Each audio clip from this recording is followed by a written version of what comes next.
नमस्कार, आर्या न्यूज में आप सभी का स्वागत है। मैं हूं आपके साथ प्रियंका तिवारी। खबरों को विस्तार से जानेंगे। बिजनौर में भारतीय संविधान के निर्माता भारत रत्न डॉक्टर भीमराव अंबेडकर की 132वीं जयंती बड़े ही धूमधाम और हर्षोल्लास के साथ मनाई गई। पिछले वर्षों की तरह इस वर्ष भी भारत रत्न डॉक्टर भीमराव अंबेडकर जयंती के अवसर पर आयोजकों के द्वारा भव्य शोभा यात्रा का आयोजन किया गया था।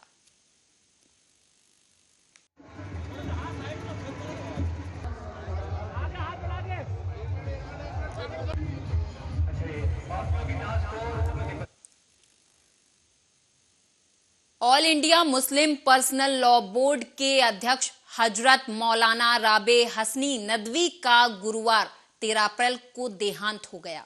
मौलाना राबे हसनी नदवी की लंबे समय से तबीयत खराब थी।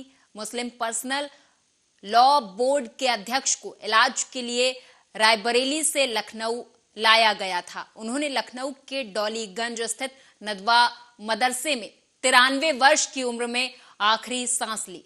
मौलाना राबे हसनी नदवी एक भारतीय इस्लामिक विद्वान थे जो all India Muslim personal law board के अध्यक्ष और लखनऊ स्थित धार्मिक शिक्षा के एक महत्वपूर्ण केंद्र नदवतुल उलेमा के अध्यक्ष थे।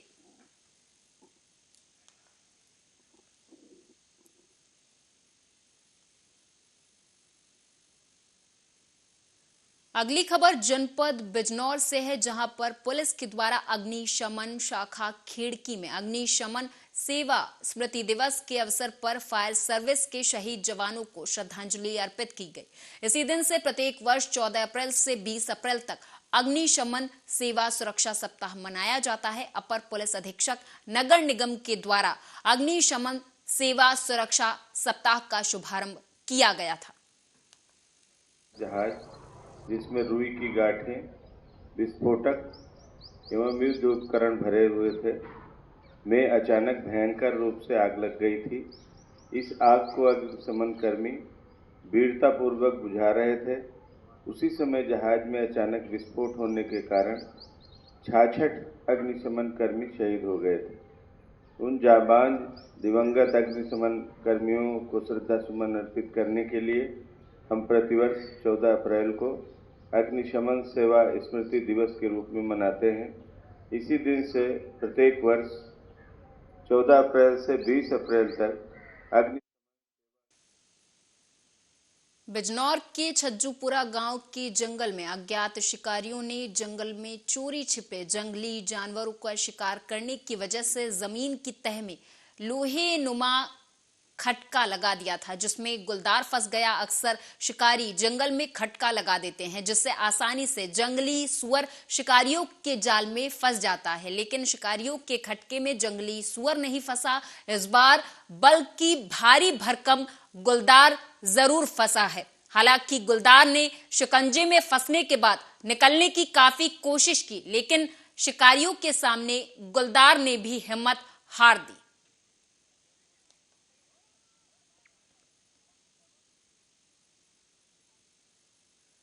मिर्जापुर के अदलहाट थाना क्षेत्र के एक गांव में शुक्रवार को समय हड़कंप मच गया, जब प्रेमी ने प्रेमिका के घर पर आग लगाकर आत्महत्या करने का प्रयास किया।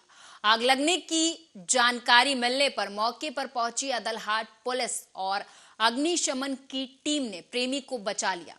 पुलिस युवक को हिरासत में लेकर थाने ले आई है और मामले की तफ्तीश पुलिस ने शुरू कर दी है।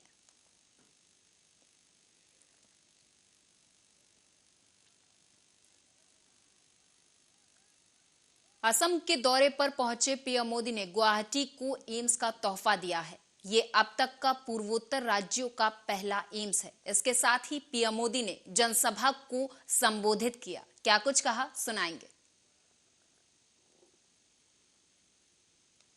कि इलाज के लिए पैसे ना होना गरीब की कितनी बड़ी चिंता होती है। इसलिए हमारी सरकार ने 5 लाख रुपए तक का मुफ्त इलाज देने वाली आयुष्मान योजना शुरू की। मैं जानता हूं कि महंगी दवाइयों से गरीब और मध्यम वर्ग कितना परेशान होता है। इसलिए हमारी सरकार ने 9,000 से ज्यादा जन औषधि केंद्र खोले। इन केंद्रों पर सैकड़ों दवाइयां सस्ते में उपलब्ध कराई। मैं जानता हूं हार्ट के ऑपरेशन में, घुटने के ऑपरेशन में गरीब और मध्यम वर्ग का कितना ज्यादा खर्च हो रहा था। इसलिए हमारी सरकार ने स्टेंट की कीमतों को नियंत्रित किया, नी इम्प्लांट की कीमतों को नियंत्रित किया। मैं जानता हूं कि जब गरीब को डायलिसिस की जरूरत होती है तो वो कितना परेशान होता है। इसलिए हमारी सरकार ने हर जिले में मुफ्त डायलिसिस वाली योजना शुरू की, लाखों लोगों को इसका फायदा पहुंचाया। मैं जानता हूं गंभीर बीमारी का समय से पता लगना कितना जरूरी होता है। इसलिए हमारी सरकार ने देश भर में 1.5 लाख से ज्यादा हेल्थ और वेलनेस सेंटर खोले हैं। वहां जरूरी टेस्ट की सुविधा दी है। मैं जानता हूं कि टीबी की बीमारी कितने दशकों से गरीबों के लिए बहुत बड़ी चुनौती बनी हुई है। इसलिए हमारी सरकार ने प्रधानमंत्री टीबी मुक्त भारत योजना अभियान शुरू किया। हमने बाकी दुनिया से 5 वर्ष पहले ही भारत को टीबी से मुक्त करने का लक्ष्य रखा है। मैं जानता हूं कि बीमारी किस तरह गरीब और मध्यम वर्ग के परिवार को बर्बाद कर देती है। इसलिए हमारी सरकार ने प्रिवेंटिव हेल्थ केयर पर फोकस किया। बीमार हो ही नहीं, बीमारी आए ही नहीं, इस पर फोकस किया। योग, आयुर्वेद, फिट इंडिया अभियान चलाकर हमने लोगों की निरंतर सेहत के प्रति जागरूक किया है।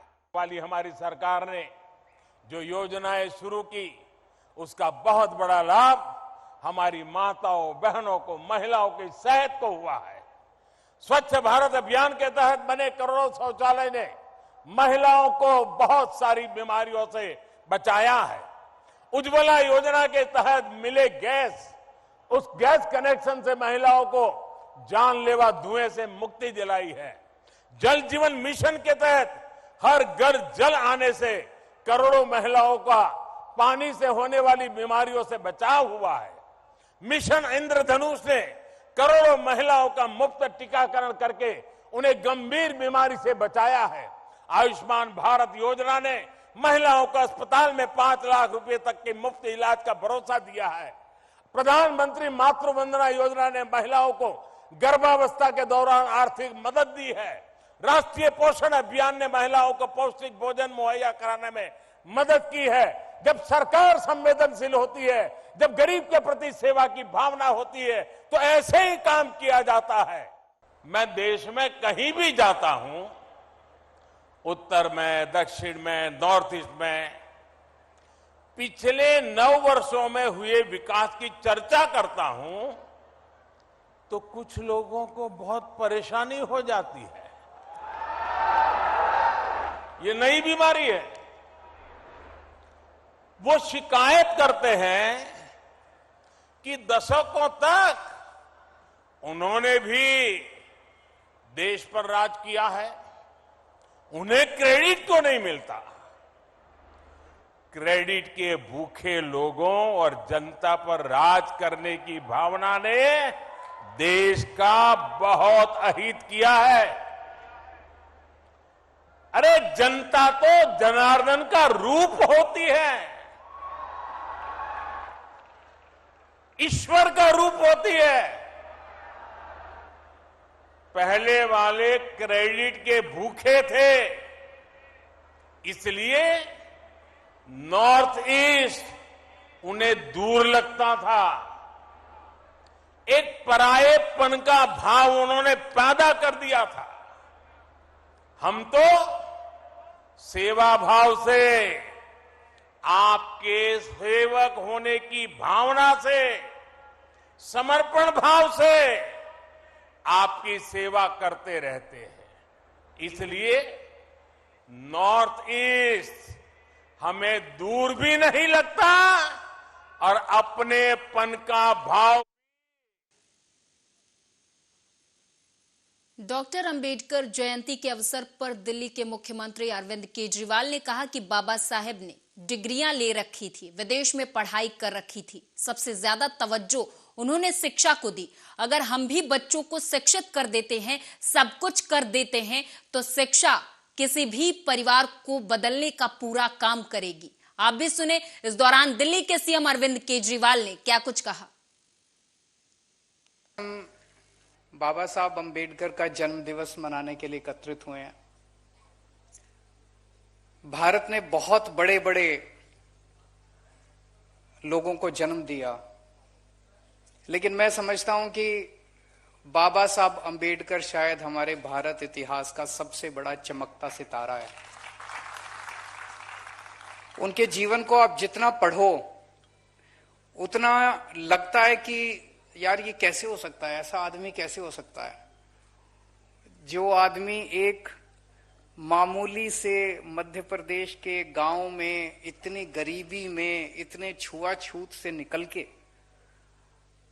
भारत का लॉ मिनिस्टर बनता है और दुनिया का सबसे बेहतरीन संविधान लिखता है। ये सफर कोई आदमी कैसे तय कर सकता है। और उनके जीवन के संघर्ष को मैं जितनी बार पढ़ता हूं उतना मुझे यकीन नहीं होता कि ऐसा व्यक्ति भी कभी इस देश के अंदर पैदा हुआ था और उसने इतना कुछ हासिल किया। एक गरीब परिवार में पैदा हुए, बहुत गरीब था उनका परिवार, घर में खाने को नहीं थे, कई बहन भाई थे और छुआछूत इतनी ज्यादा थी उन दिनों में कि स्कूल में जाते थे अपना टाट लेके क्लास के बाहर बिठा दिया जाता था, बाकी बच्चों के साथ नहीं बैठने दिया जाता था, क्लास के बाहर बिठा देते थे। अब टीचर अंदर पढ़ा रहा है, वो क्लास के बाहर बैठे हैं, क्लास के बाहर कितना सुन रहा है कितना नहीं सुन रहा। मैं समझता हूं आज का अगर माहौल होता तो माँ बाप कहते यार छोड़ पढ़ाई, कुछ काम धंधे में लग जा, बेकार में अपना टाइम क्यों खराब कर रहा है कि नहीं है। क्लास के बाहर बिठा देते, पानी पीना होता तो वो चपरासी ऊपर से यूं ग्लास डाल के उनको पानी पिलाता था। और उन्होंने कहीं लिखा हुआ है कि जिस दिन चपरासी नहीं आता था उस दिन पानी नहीं मिलता था। नो पियन नो वाटर, वो भी उन्होंने अपना एक चैप्टर लिखा हुआ है कि नो पियन नो वाटर। जिस दिन चपरासी नहीं आता था उस दिन पानी नहीं मिलता था पीने को। पर वो पढ़ाई करते गए। मैं तो ताज्जुब होता है कि वो एक क्लास नहीं तो अगर ऑर्डिनरी कोई आदमी होता तो वो तो पढ़ाई छोड़ छाड़ के और अपना किसी काम धंधे में लग जाता। और वहां से फिर वो बॉम्बे गए, बॉम्बे में एल्फिंस्टन स्कूल में गए, फिर कॉलेज में गए और 1913 में कोलंबिया यूनिवर्सिटी पहुंच गए। कोलंबिया यूनिवर्सिटी, मुझे नहीं पता अभी इस हॉल के अंदर कितने लोगों को पता है कि अमेरिका के अंदर एक बहुत बड़ी यूनिवर्सिटी है कोलंबिया यूनिवर्सिटी। अगर हमने अपने बच्चों को सबको शिक्षित कर दिया तभी गरीबी दूर हो सकती है, तभी सबको समानता का अधिकार मिल सकता है। नहीं तो बातें तो बहुत कर सकते हैं लोग, बातें बहुत होती हैं, लेकिन असली शिक्षा ये। और जब से मैं राजनीति में आया हूं, दिल्ली के अंदर हमने सरकार संभाली है, ये चीज मैंने भी महसूस करी है कि शिक्षा किसी भी परिवार को पूरी तरह से बदलने के लिए कितना बड़ा रोल अदा करती है। हमारे पास दिल्ली सरकार में इतने उदाहरण हैं। दिल्ली सरकार के सरकारी स्कूलों का पहले बहुत बुरा हाल था, बहुत ज्यादा। राजनीति में आने के पहले मैं एनजीओ चलाया करता था, सुंदर नगरी की झुग्गियों के अंदर हम लोग काम किया करते थे, मैं और मनीष सिसोदिया जी। वहां हम देखते थे सरकारी स्कूलों का इतना ज्यादा बुरा हाल होता था। एक गरीब आदमी अपने बच्चे को भेजता था, साल 2 साल भेजने के बाद देखता था यार पढ़ाई लिखाई तो कुछ है नहीं, टाइम बर्बाद कर रहा है, उसको कहता था धंधे में लग जा, कभी चाय की दुकान पे लग जा, कभी कहीं लग जा, कभी कहीं लग जा, कोई इधर उधर धंधे पे लगा देते थे अपने बच्चों को। लेकिन अब शिक्षा की पूरा का पूरा दिल्ली सरकार के स्कूलों में शिक्षा का स्तर सुधरा है। अब दिल्ली सरकार के स्कूलों के बच्चों को जब हम देखते हैं, कोई बच्चा इंजीनियर बन रहा है, जैसे एक बच्चा है उसके पिताजी प्लम्बर हैं, 12,000 रुपए महीना कमाते हैं उसके पिताजी। उनका बेटा आईआईटी रुड़की में कंप्यूटर इंजीनियर में उसका दाखला हो गया। आईआईटी रुड़की में कंप्यूटर इंजीनियरिंग में अगर उसका दाखला हो गया, जब वो बच्चा 4 साल के बाद अपनी इंजीनियरिंग करके निकलेगा, उसकी स्टार्टिंग तनख्वाह 3 लाख रुपए महीना होगी। स्टार्टिंग सैलरी 3 लाख रुपए महीना होगी। एक परिवार तो सुधर गया। अब आप सोचो कि अगर हर परिवार के हर बच्चे को हम अच्छी शिक्षा दे दें, किसी को डॉक्टर बना दें, किसी को इंजीनियर बना दें, किसी को, और ये भी नहीं, नौकरी भी नहीं, अब हम उनको बिजनेस करना सिखा रहे हैं स्कूलों के अंदर, बिजनेस करना सिखा दें, देश से गरीबी दूर हो जाएगी। तो मैं जब भी कहीं जाता हूं, मैं किसी को ये नहीं कहता मैं तुम्हारी गरीबी दूर कर दूंगा। भारत रत्न डॉक्टर बाबा साहेब अम्बेडकर की 132वीं जयंती के अवसर पर लोढ़ा न्यू कफ परेड वडाला में समारोह आयोजित किया गया, जहां हमारी संवाददाता दीपा भारद्वाज पहुंची और लोगों से बातचीत की। मैं लोढ़ा न्यू कफ परेड वडाला में अपने भारत रत्न श्री बाबा साहेब अम्बेडकर जी का 132 जयंती साजरा किया गया है, और उसी निमित्त में मैं यहाँ पे आज कुछ रेसिडेंट से बात करना चाहूँगी। ये यहाँ के रेसिडेंट से बात करते हैं जिन्होंने ऑर्गेनाइज़ किया ये इतना बहुत ही प्यारा प्रोग्राम। आइए। नमस्ते, सबको प्यार भरा जय भीम। सभी भारतवासियों को डॉक्टर बाबा साहेब आम्बेडकर की 132nd बर्थ एनिवर्सरी और छत्रपति शिवाजी महाराज और महात्मा ज्योतिबा फुले इनकी कॉमन जयंती हम आज मना रहे हैं। आज हम लोधा एनसीपी वासी, जिसमें सभी धर्म के सभी जाति के लोग यहाँ पर रहते हैं, जैसे कि मारवाड़ी, जैन, गुजराती, मुस्लिम कम्युनिटी, महाराष्ट्रियंस, सभी लोग यहाँ पे हर्षोल्लास के साथ आज ये जयंती मना रहे हैं। सुबह अर्ली मॉर्निंग से लेके सब डेकोरेशन करने में जुटे हुए हैं, और आज यहाँ पे बौद्ध भिक्खु, जिन्हें हम बंते जी कहते हैं, और उन्होंने सबको आशीर्वाद दिया है, और आज सब जन बहुत आनंदी है यहाँ पर। धन्यवाद। सप्रेम जय भीम, जय शिवराय।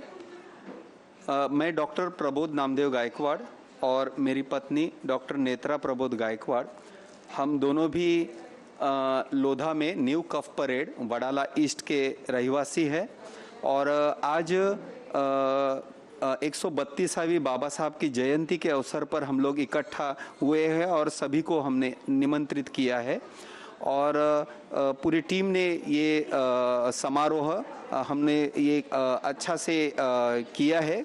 और बाबा साहब का जो सबसे मूल मंत्र है, शिका, संगठित व्हा आणि संघर्ष करा, तो यही हम यूपी में चुनावी बिगुल बज चुका है और सभी राजनीतिक पार्टियों ने अपनी कमर कस ली है। वहीं उत्तर प्रदेश की सबसे हॉट सीट पर एमआईएम पार्टी से गाजियाबाद जिला अध्यक्ष डॉक्टर मेहताब अली ने अपना प्रत्याशी उतार दिया है। बताया गया है कि एआईएमआईएम गाजियाबाद में पूर्ण बहुमत से आने जा रही है। वहीं बीजेपी पर निशाना साधते हुए लोनी में विकास न करने की बात भी कही गई है।